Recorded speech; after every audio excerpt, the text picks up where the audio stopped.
एक गांव में मोना नाम की एक हथनी रहा करती थी। मोना हथनी का एक बेटा भी था जिसका नाम सोनू था। सोनू खरगोश अपनी मम्मी से बहुत प्यार करता था। सोनू खरगोश के पापा की कुछ समय पहले कार एक्सीडेंट में मौत हो गई थी, जिसके कारण मोना हथनी को अब काम करना पड़ता था। उसने अपने घर में एक मेड भी रखी हुई थी जिसका नाम पीहू लोमड़ी था। पीहू लोमड़ी बहुत ही अच्छा खाना बनाती थी और घर की सफाई भी बहुत अच्छे से करती थी। अरे पीहू, मैं जॉब पे जा रही हूँ, तुम सोनू का अच्छे से ध्यान रखना और उसे जो भी खाना उसे दे देना, ठीक है? और सारे कपड़े भी वो मैंने वॉशिंग मशीन में डाल दिए, उन्हें भी धुल लेना। ध्यान से कर देना ये सारे काम, रात को आकर मैं देखूंगी। अले मोना दीदी, आप मेरे रहते किसी भी बात की फिक्र मत करा करो, मैं सारे काम कर लूंगी।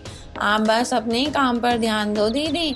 जब तक मैं हूँ सोनू बाबा को कोई दिक्कत नहीं आएगी, मैं उनका अच्छे से ध्यान रखूंगी। मोना बेफिक्र होकर अपने जॉब पर चली जाती है। मोना के ऑफिस में अब कुछ काम चल रहा था, जिस वजह से उसके ऑफिस वालों ने उसे वर्क फ्रॉम होम करने के लिए कहा था। मोना हथनी पीहू लोमड़ी से कहती है, अरे पीहू, जाकर पहले तो सोनू को उसके स्कूल से ले आ, उसके बाद यह काम कर लेना। जा जल्दी से, उसके बाद मैं तुझे और काम बता दूंगी। चल चल। पीहू लोमड़ी सोनू खरगोश को स्कूल से ले आती है। उसके बाद मोना हथनी पीहू लोमड़ी को और काम बता देती है। काम भी बहुत ज्यादा था, लेकिन पीहू लोमड़ी काम को जल्दी निपटा देती है।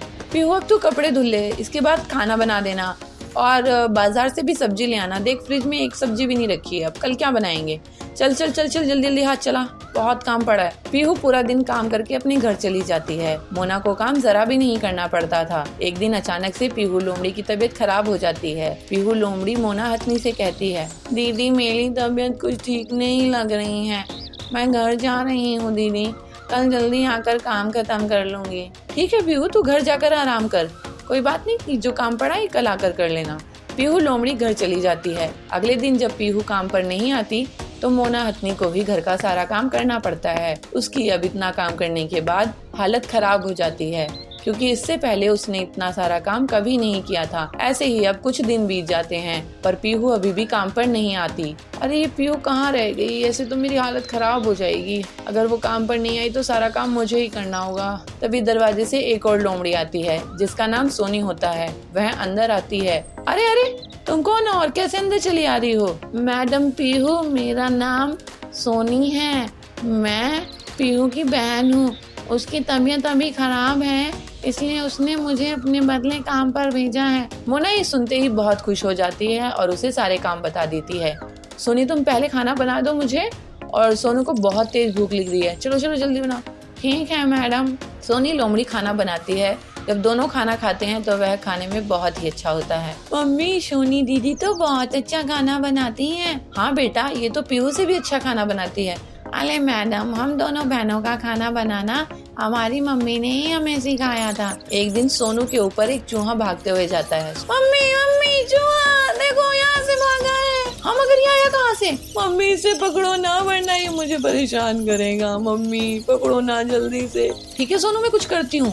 मोना हथनी चूहा पकड़ने के लिए चूहादानी लाती है और स्प्रे भी लाती है, जिससे चूहा बेहोश हो जाए, मगर ऐसा कुछ भी नहीं होता है। चूहा उनकी पकड़ में नहीं आता है। मम्मी, आपका प्लान तो खराब हो गया, अब मैं ही कुछ करता हूँ। सोनू एक जाल बनाता है जिसके अंदर सोनी के हाथ का बना हलवा रख देता है। चूहा जब उसे खाने के लिए आता है तो वो उसके अंदर बंद हो जाता है और सोनू उसे पकड़ लेता है। अरे वाह सोनू, तुमने तो इसे बड़ी आसानी से पकड़ लिया, ऐसे कैसे? मम्मी, ये चूहा सोनी दीदी के हाथ का बना हलवा खाने के लिए आया था, इसे भी दीदी के हाथ का बना खाना बहुत अच्छा लगा। हाँ, आखिर सोनी खाना तो बहुत ही स्वादिष्ट बनाती है। चलो अब इसे बाहर छोड़ाते हैं, वरना ये घर का नुकसान कर देगा।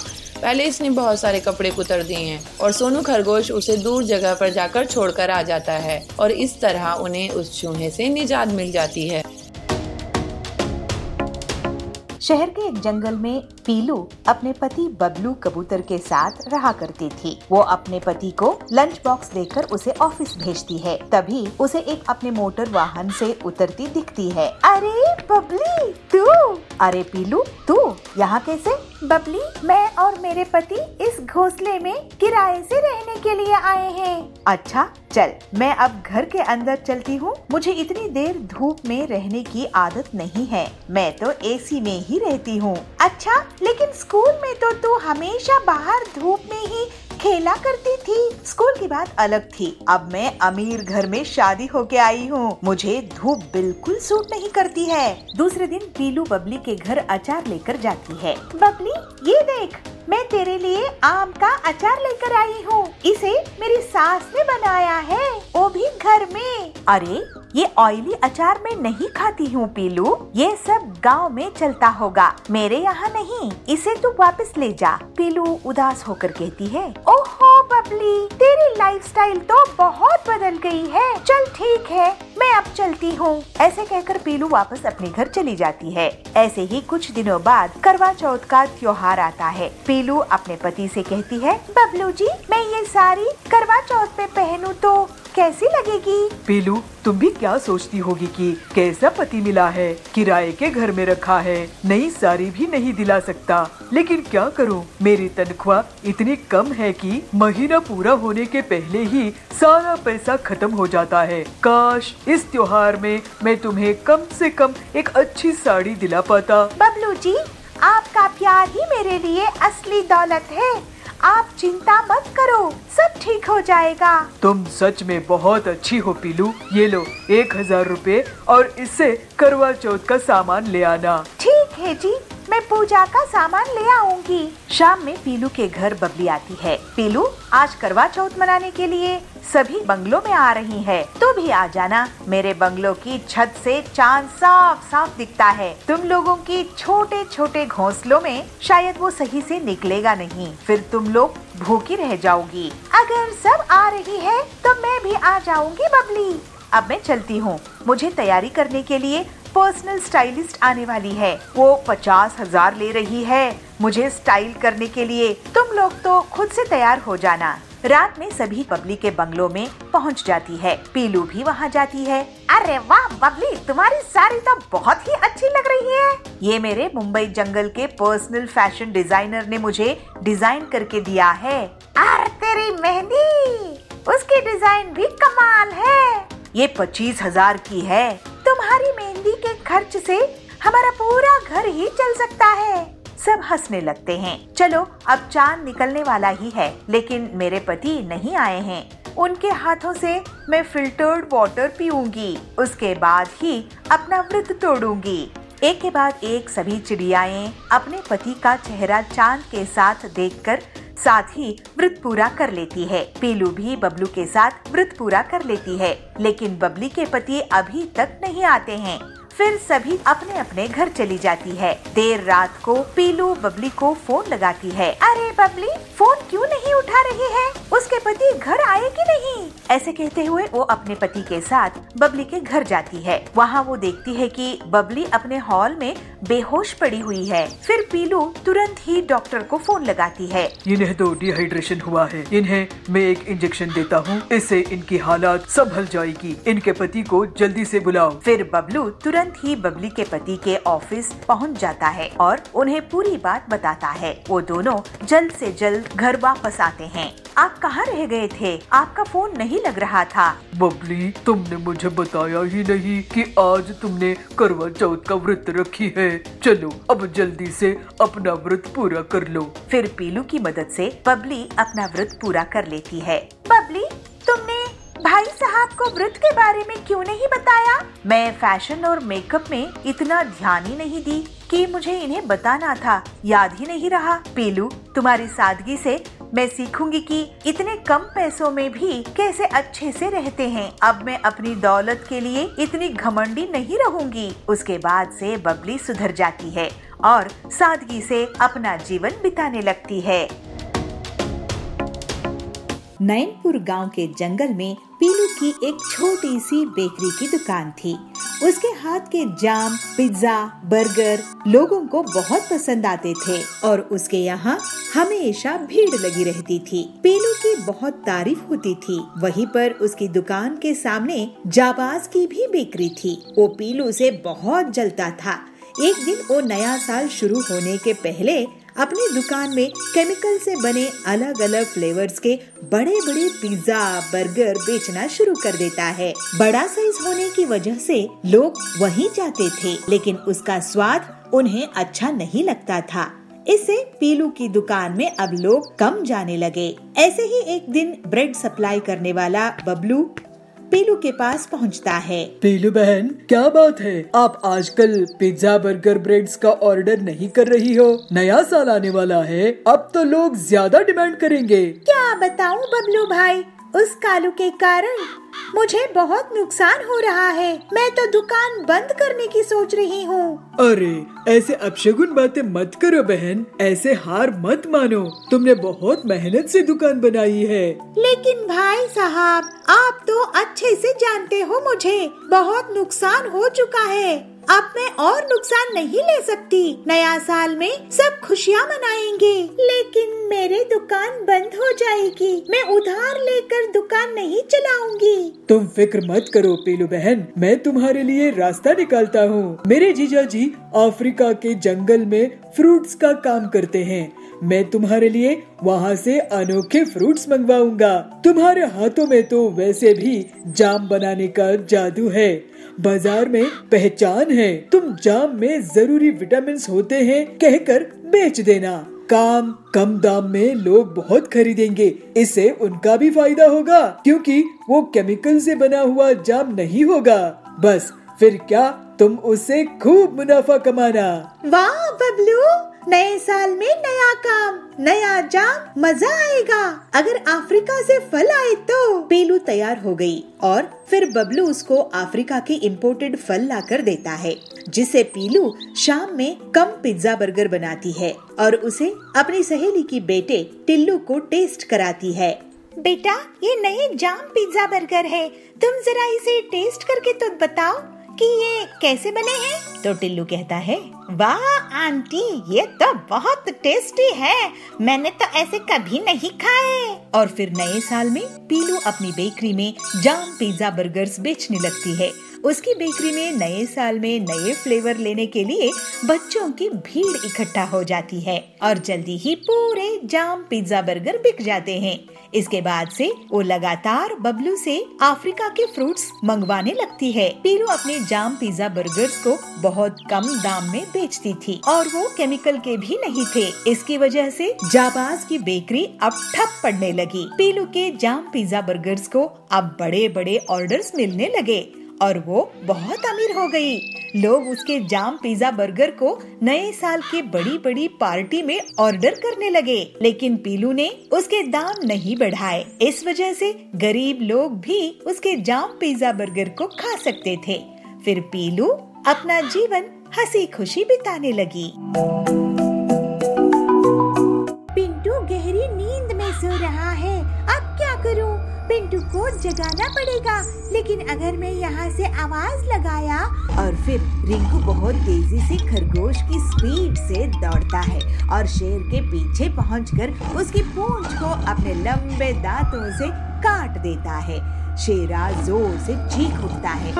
इस जंगल में एक बड़ा सा गेंडा पिंटू रहता था। पिंटू वैसे तो दिल से अच्छा था, लेकिन उसको अपने ताकतवर होने के बहुत गर्व था। वहीं दूसरी तरफ एक छोटा सा खरगोश रिंकू रहता था। रिंकू दिखने में छोटा था और अपने आप में मस्त रहता था। एक दिन नदी के किनारे रिंकू घास खा रहा था, तभी उसका पैर फिसल गया और वो नदी में गिर गया। बचाओ बचाओ मुझे, मैं डूब रहा हूँ। उसकी आवाज सुनकर पिंटू वहाँ आता है। अरे रिंकू, तू तो डूब जाएगा, लेकिन मुझे भी तो तैरना नहीं आता है, इसको कैसे बचाऊं? और पिंटू आसपास देखता है और फिर पास ही एक पेड़ की दंगल तोड़कर उसके पास फेंकता है। रिंकू उस लकड़ी की दंगल का सहारा लेकर उसमें बैठ जाता है और किनारे आ जाता है। आपका बहुत धन्यवाद पिंटू भैया, आपने मेरी जान बचा ली।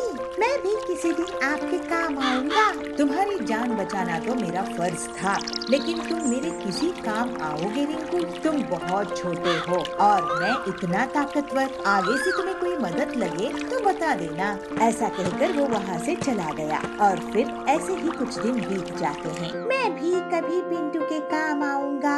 मैं छोटा जरूर हूँ, लेकिन मैं किसी काम तो आ ही सकता हूँ। चलो देखते हैं समय क्या दिखाता है। एक दिन शेरा शिकार करने के लिए जंगल में निकलता है। थोड़ी दूर जाने पर उसको पिंटू दिखाई देता है। अरे वाह, ये पिंटू गेंडा है, अभी ये सो रहा है, यही सही मौका है इसकी शिकार करने का। इस पर झपट्टा मार दूंगा, फिर तो एक हफ्ते तक शिकार करने की जरूरत ही नहीं पड़ेगी।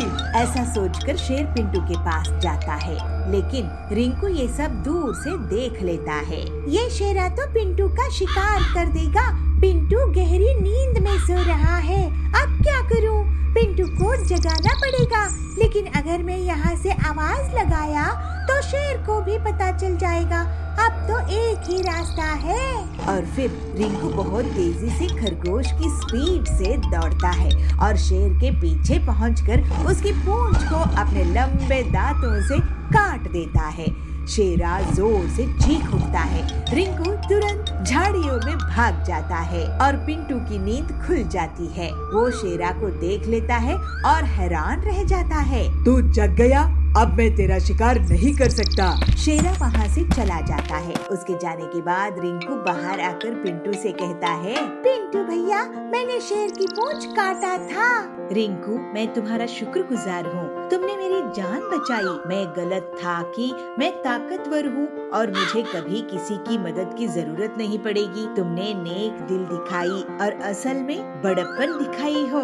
इस तरह से पिंटू अब रिंकू का अच्छा दोस्त बन गया और वो कभी भी अपनी ताकत पर घमंड नहीं करता था।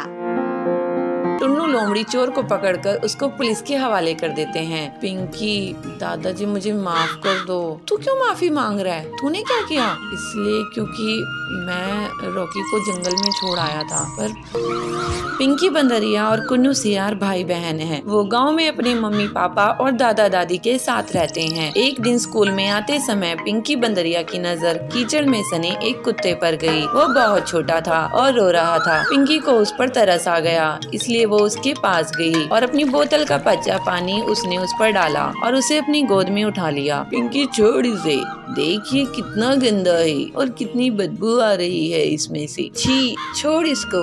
नहीं कुन्नू, मैं इसको नहीं छोड़ सकती। पता नहीं इसके माँ बाप कहाँ हैं और देखो तो बेचारा रो रहा है। मैं इसको अपने साथ लेकर चल रही हूँ, ठीक है ना? पिंकी उस कुत्ते को अपने साथ ले आती है और उसको खाना खिलाती है और उसे अपने पास लेटाकर टीवी भी दिखाती है। कुन्नू ये देख बहुत गुस्सा हो जाता है। पिंकी, उतार इसको, ये हम दोनों का बेड है ना, तूने इसको कैसे बिठाया? उतार इसको, अभी कितना गंदा है ये, नाली में रहता है, उतार इसको। कुन्नू, ये छोटा सा ही तो है, जरा सी जगह ले लेगा तो क्या हो जाएगा? कुन्नू अब और गुस्सा हो जाता है और मन ही मन सोचता है, इस कुत्ते की वजह से मेरी बहन मुझे पराया कर रही है और मेरी चीजें भी छीन कर इसे दे रही है। इसका तो कुछ करना होगा, नहीं तो ये धीरे धीरे मुझसे सब कुछ छीन लेगा। पिंकी उस कुत्ते का नाम रॉकी रखती है। रॉकी के परिवार के बाकी लोग भी रॉकी से बहुत प्यार करने लगते हैं, पर कुन्नू अभी भी उसे घर से निकालने की तरकीबें सोचता रहता है। एक दिन वो रॉकी की पूंछ में पटाखे जलाने ही वाला था कि तभी वहाँ उसकी माँ चुनमुन नीलगाय आ गई। कुन्नू, ये तुम क्या कर रहे हो? उस बच्चे की पूंछ पर पटाखे क्यों जला रहे हो? कोई तुम्हारे साथ ऐसा करेगा तो कैसा लगेगा? छोड़ो उसको, लाओ मुझे दो। चुनमुन से डांट खाने के बाद भी कुन्नू नहीं सुधरता और फिर एक दिन रॉकी के खाने में मिर्ची डाल देता है। रॉकी वो दूध पीता उससे पहले ही उसके दादा टुन्नू शेर वहाँ पहुँच गए। कुन्नू, ये दूध लाल क्यों है? क्या मिलाया है इसमें? कुन्नू घबरा जाता है। सच सच बोलो कुन्नू। नहीं, कुछ भी नहीं दादाजी, वो तो ऐसे ही हो गया। मैं जानता हूँ तुम रॉकी को जरा भी प्यार नहीं करते हो और उसे घर से निकालना चाहते हो, पर बेटे ये बेचारा भी बहुत छोटा है, तो जानता भी नहीं कि तुम इसके साथ क्या क्या कर रहे हो। इसलिए ये सब छोड़ो और उसके साथ प्यार से पेश आओ, ठीक है? दादा के समझाने पर भी कुन्नू नहीं समझता और फिर एक रात वो रॉकी को लेकर जंगल में चला जाता है और उसे कहीं दूर छोड़ाता है और घर आकर सो जाता है। अब उस रॉकी को मैं ऐसी जगह छोड़ कर आया हूँ जहाँ से वो चाह कर भी वापस नहीं आ सकता और मैं जीऊंगा चैन की जिंदगी। अंधेरी रात हो चुकी थी, घर में सब सो चुके थे कि तभी एक लोमड़ी चोर उनके घर में घुस जाती है और एक एक करके घर का सारा कीमती सामान चुरा लेती है। पर जैसे जैसे ही वो घर के बाहर कदम रखती है वैसे ही रॉकी भौंकने लगता है और घर वाले सारे लोग जाग जाते हैं। तब तक रॉकी लोमड़ी चोर को हिलने तक नहीं देता। अच्छा, तो ये चोर हमारे घर में चोरी करने आया था। शाबाश रॉकी, अगर आज तुम नहीं होते पता नहीं क्या हो जाता। टुन्नू लोमड़ी चोर को पकड़कर उसको पुलिस के हवाले कर देते हैं। पिंकी, दादाजी मुझे माफ कर दो। तू क्यों माफी मांग रहा है? तूने क्या किया? इसलिए क्योंकि मैं रॉकी को जंगल में छोड़ आया था, पर पता नहीं ये वापस कैसे आया। यही तो खासियत है मेरे दोस्त की। रॉकी मुझे माफ कर दे प्लीज। सॉरी यार, अब हम दोस्त बन सकते हैं। तू दोस्ती करेगा मेरे से? रॉकी अपना एक पैर आगे बढ़ाता है और अब दोनों के बीच दोस्ती हो जाती है। रॉकी कुन्नू का भी दोस्त बन जाता है और फिर सब खुशी खुशी रहते हैं। चिंकू खरगोश और पीहू हथनी दोनों भाई बहन हर वक्त फोन में ही लगे रहते थे। पूरा दिन बस मोबाइल में यूट्यूब पर वीडियो देखते रहते थे। एक दिन वह वीडियो देख रहे थे तो उन्हें एक नई गेम पबजी के बारे में पता चला। दोनों को उसका ट्रेलर बहुत अच्छा लगा तो पीहू हथनी ने कहा, चिंकू भैया देखो कितनी मस्त गेम है ना, चलो ना एक बार इसे डाउनलोड करके खेल के देखते हैं कि आखिर ये गेम कैसी है। देखने में तो बहुत अच्छी लग रही है, खेलने में कितनी अच्छी होगी ना। हाँ बहन, तुमने सही कहा। आजकल मैंने भी इसके बारे में बहुत सुना है। स्कूल में भी सब इसी गेम के बारे में बात करते रहते हैं। एक बार इसे खेलकर देख ही लेते हैं। और चिंकू खरगोश पबजी गेम को अपने फोन में डाउनलोड कर लेता है और उसे खेलने लगता है। दोनों भाई बहनों को वह गेम बहुत ही ज्यादा पसंद आती है और वह उस गेम में ही लगे रहते हैं। पीहू, यह तो सच में बहुत अच्छी गेम है। जैसे मैं गेम चाहता था ये तो बिल्कुल वैसी ही है। अब मैं इसे सीख जाऊंगा कि एक सोल्जर कैसे बन सकते हैं। बस फिर उस दिन से दोनों भाई बहन फोन उठाते और पूरा समय बस पबजी खेलते रहते। वह खाना पीना भी भूल चुके थे, पढ़ना लिखना भी भूल चुके थे। अब उन्हें अच्छा कुछ भी नहीं लग रहा था कि माँ मोना नीलगाय उनके पास आती है और उनसे कहती है, बच्चों तुम अभी तक तैयार नहीं हुए, चलो फोन नीचे रखो और तैयार हो जाओ। मम्मी, अभी हमने पहले ये गेम खेलना है। पहले मैं इन सभी को मार दूं, उसके बाद मैं तैयार हो जाऊंगा। तुम दोनों का ये क्या चल रहा है? पूरा समय फोन में ही लगे रहते हो, खाना पीना सब भूल चुके हो तुम दोनों। चलो फोन नीचे रखो और स्कूल जाओ। मोना नीलगाय फोन छीनकर नीचे रख देती है और दोनों को स्कूल भेज देती है। स्कूल से आने के बाद दोनों बिना कुछ खाए, यहाँ तक कि कपड़े भी ना बदले, फोन में लग जाते हैं और पबजी गेम खेलने लगते हैं। शाम को जब उनके पापा सोनू भालू घर आते हैं तो मोना नीलगाय सब उसे बता देती है। बच्चों, इस गेम को छोड़ो और बाहर जाकर खेला करो। अगर तुम फोन गेम्स खेलोगे तो सोल्जर कैसे बनोगे? जी, इससे मैं सब कुछ सीख जाऊंगा। गेम खेलते हुए अपने पापा को जवाब देता है और थोड़ी देर बाद वह गेम जाता है, जिसके बाद वह चिल्लाने लगता है, ये विनर विनर चिकन डिनर, जय पबजी जय पबजी। अरे ये क्या बोल रहे हो चिंकू? पापा मैं गेम जीत गया हूँ ना, तो ऐसे ही सेलिब्रेट करते हैं इसे जीतने पर। सोनू भालू और मोना नीलगाय दोनों अपने बच्चों से बहुत परेशान हो गए थे। तभी अगले दिन सोनू भालू का छोटा भाई यश शेर घर पर आता है। वह एक आर्मी में सोल्जर है। वह अपने भाई को दुखी देखता है तो उससे कहता है, यश भाई क्या हुआ, आप उदास क्यों हो? अरे यश देखो ना, तुम्हारा भतीजा भतीजी पूरा दिन बस पबजी गेम खेलते रहते हैं, कहते हैं कि ऐसे वे सोल्जर बनेंगे। अब तुम ही उन्हें समझाओ कि ये गेम खेलकर कैसे कोई सोल्जर बन सकता है। इस गेम के चक्कर में तो वो समय से खाना भी नहीं खाते हैं। बच्चों, तुम्हें आर्मी में सोल्जर बनना है ना? हाँ चाचा, मैंने तो गन चलाना भी सीख लिया है, दिखाऊं आपको? बेटा यह तो सिर्फ एक गेम है, इसमें तुम असली गन कैसे चला सकते हो? इसकी तो तुम्हें ट्रेनिंग करनी पड़ेगी और जिसके लिए तुम्हें पहले सोल्जर बनना पड़ेगा। और सोल्जर बनना कोई आसान बात नहीं है। तुम्हें पता है मेरा दोस्त बहुत गेम खेलता था, उसे सोल्जर बनना था, मगर फोन गेम्स खेलने की वजह से वह बहुत मोटा हो गया, जिस वजह से वह सोल्जर कभी नहीं बन पाया। तो चाचा आप कैसे बन गए सोल्जर? यश, क्योंकि बेटा मैं बाहर जाकर खेलता था, जिससे मैं फिट रहता था और एक सोल्जर बन पाया। और आज तुम ट्रेनिंग पर जाओगे तो वहाँ पर तुम्हें गन चलाना सिखाएंगे। गेम खेलने से तुम ये कभी नहीं सीख पाओगे। मैं समझ गया चाचा, अब से मैं ये गेम कभी नहीं खेलूंगा। फोन गेम सिर्फ कभी कभी अच्छे लगते हैं। अब से तो मैं बाहर जाकर ही खेला करूंगा और पढ़ाई भी करूंगा। और देखना, एक दिन आपके जैसा सोल्जर बनूंगा और देश की रक्षा करूंगा, देश का नाम रोशन करूंगा। दोनों बच्चे समझ जाते हैं और पबजी गेम खेलना बंद कर देते हैं और बाहर बच्चों के साथ खेलना शुरू करते हैं।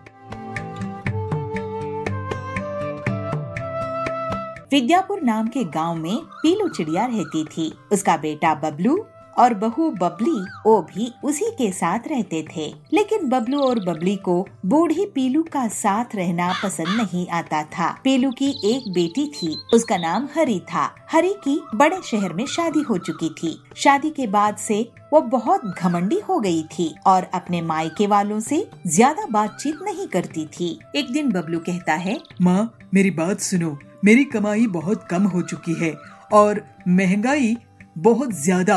मैं तुम्हारा खर्चा वर्चा नहीं उठा पाऊंगा और गांव में हमारा कोई रिश्तेदार भी नहीं है जहां मैं आपको छोड़ कर आ सकूं। मेरी पूरी कमाई घर चलाने में ही चली जाती है। मुझे बच्चे होंगे तो उन्हें स्कूल कैसे भेजूंगा, ये भी मैं सोचता रहता हूँ। तुम ऐसा करो कि कुछ दिन हरी दीदी के यहाँ चली जाओ। तो पीलू कहती है, बेटा अपनी बेटी के ससुराल में माँ का रहना अच्छी बात नहीं है, लेकिन तुझे तकलीफ ना हो तो मैं ही ये तकलीफ उठा लेती हूँ। फिर पीलू अपनी बेटी के ससुराल चली जाती है। पीलू अपनी बेटी को कहती है, बेटी हरी, क्या मैं तेरे घर कुछ महीने रुक सकती हूँ? वो क्या है ना, बबलू की कमाई कम हो गई है तो वो मुझे तेरे यहाँ रुकने के लिए कह रहा है। तो हरी कहती है, अरे माँ, मैं तो अपने पति के साथ आज ही अपनी ननद की शादी में विदेश जाने वाली हूँ। मैं तुम्हें यहाँ कैसे रख सकती हूँ? पीलू ये सुनकर बहुत दुखी होती है। वो रोने लगती है। हे भगवान, इस बुढ़ापे में मेरे बच्चे कैसे हैं जो मुझे सहारा नहीं दे सकते हैं। मुझे अपने हाल में ही छोड़ दिया है, लेकिन मैं भी हिम्मत नहीं हारूंगी। फिर थोड़ी देर में कुछ सोचकर वो एक सुनार के पास जाती है और पीलू वहाँ पे कहती है, सुनार भैया, आप ये मेरे कान के सोने की कुंडल गिरवी रख लो और मुझे इसके कुछ पैसे दे दो। तो सुनार कहता है, इस कुंडल के तो मैं आपको 5,000 ही दे पाऊंगा पीलू बहन। पीलू उन 5,000 को लेकर एक छोटी सी किराए की झोपड़ी में चली जाती है और मन में सोचती है, इन पैसों से तो 1 महीने का गुजारा हो जाएगा। उसके बाद मेरे पास खाने के लिए भी पैसे नहीं बचेंगे और मैं मुसीबत में पड़ जाऊंगी। मुझे काम शुरू करना चाहिए, लेकिन इतने पैसों से मैं सिर्फ लड्डू बनाने का काम ही शुरू कर सकती हूँ। फिर अगले ही दिन से पीलू बूंदी के लड्डू बनाकर गांव में एक स्कूल के बाहर बेचने लगती है। पीलू आवाज लगाती है, बूंदी के लड्डू ले लो, बूंदी के लड्डू, गर्मा गर्म बूंदी के लड्डू, मीठे मीठे बूंदी के लड्डू। वहाँ पर सुंदरी आती है, बहन बूंदी के लड्डू कितने की है? तो पीलू कहती है, सिर्फ 20 रुपए की 4। तो सुंदरी कहती है, मुझे पहले एक चखने के लिए देना तो। सुंदरी एक लड्डू खाती है और कहती है, वाह बहन, तुमने तो कमाल के बूंदी के लड्डू बनाए हैं। ये लो पैसे, मैं और भी लोगों को तुम्हारे पास भेजूंगी। गरीब को इतना स्वादिष्ट और अच्छा बूंदी के लड्डू नसीब नहीं होता है, वो सब बहुत खुश होंगे। घर लौटते समय पीलू को 2 गरी मिलती है। पीलू उन दोनों चिड़ियों को भी बूंदी के लड्डू दे देती है। इस तरह से जल्दी ही पीलू की दुकान चल पड़ती है और उसके पास इतने ग्राहक आते हैं कि वो अकेले काम नहीं कर सकती थी। पीलू रोज बूंदी के लड्डू बनाती और 2 बूंदी के लड्डू उन गरीब चिड़ियों को दे देती थी। तभी वहाँ पे सुंदरी आती है और कहती है, सुनो पीलू चिड़िया, मैं इस स्कूल की प्रिंसिपल हूँ। स्कूल में रिपब्लिक डे सेलिब्रेशन होगा। आप हमारे स्कूल के लिए 500 लड्डू का ऑर्डर ले लो। ये सुनकर पीलू बहुत खुश हो जाती है और मन में कहती है, अब रिपब्लिक डे आने वाला है, बूंदी लड्डू लोगों को बहुत पसंद आ रहे हैं, लेकिन अब मुझे और भी लोग चाहिए।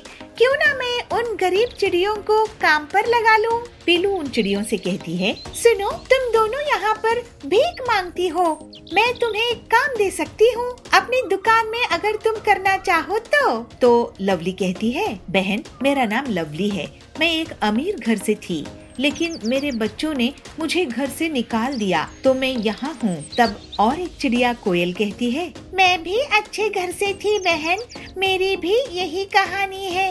हम तुम्हारे साथ काम करेंगे और मेहनत से पैसे कमाएंगे।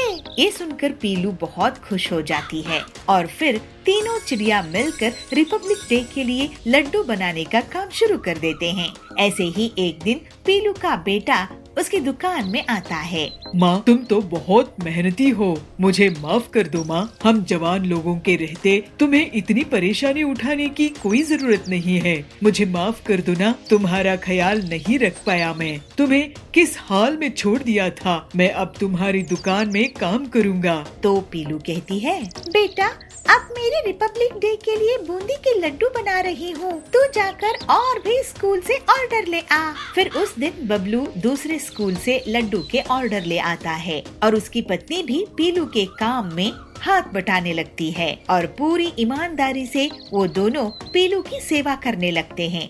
जल्दी ही पीलू सभी की मदद से सभी स्कूलों का ऑर्डर पूरा कर देती है और रिपब्लिक डे में सुंदरी उसे स्पेशल मेडल भी देती है, जिससे पीलू और उसका परिवार बहुत खुश हो जाता है। इस तरह से पीलू अब अपने परिवार में खुशी खुशी रहने लगती है।